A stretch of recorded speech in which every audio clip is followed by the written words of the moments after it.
Ang susunod na programa ay rated PG. Ito ay nangangailangan ng patnubay at gabay ng magulang para sa mga batang manonood. Magkakaharap-harap na nga po ang mga mortal na mag-aaway na sina Ramon Montenegro, Senyor Facundo at ang bihag na sina Catherine at Senyora Bettina. Dito na magkakaalaman na nga po mga kaibigan at ang pagbansap ng mga kabalyero. Wala na nga po mga kabalyero dahil inangkin na nga po nito ng mga Montenegro. Hindi kagustuhan nga po nito at kunin ang yaman at pera ng mga kabalyero. Dahil ang gusto lamang nito ni Ramon ay pagbayaran nga po nito ni Senyor Facundo ang kaniyang atraso nga po dito sa kaniya. Wala namang importante dito kay Ramon kundi pagbayaran at ang lahat ng lahi ng mga kabalyero. Iba magalit itong si Ramon Montenegro. Gusto na nga pong tapusin ni Ramon itong si Senyor. Pinaluhod na po niya si Senyor Facundo. Kaawawa naman talaga po mga kaibigan si Senyor Facundo.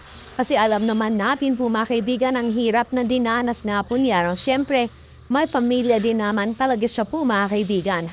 Hindi lang sila nagkakasundo sa negosyo.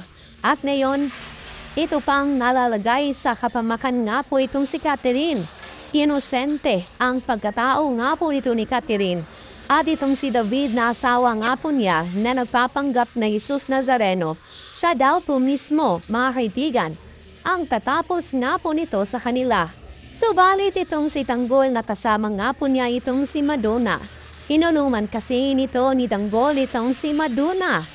Dahil sa utang na loob po mga kaibigan, nakita nga po nito ni Madonna na gaano kabait itong si Tanggol. Kahit na pinaganuhan nga po siya nito, may tulong pa din na natanggap itong si Madonna nito sa kaniya. Sa kanilang pag-alis nga po doon sa mansyon at sa kabalyero na lugar na iyon, hindi naiwasan ito ni Tanggol na pumasok mismo sa bahay. At dito nasaksihan na nga po nito ni Tanggol ang pagmamalupit nga po nito nila Olga, lahat ng iyan magkaroon ng bakbakan.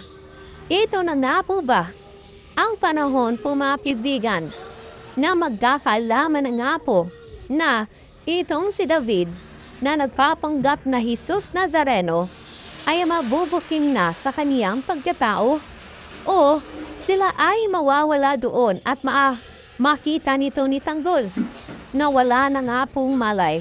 Itong sina Catherine, Senyor Facundo at Senyora Bettina. Dahil si David mismo po mga kaibigan ang tumapos nga po nito nila. Yan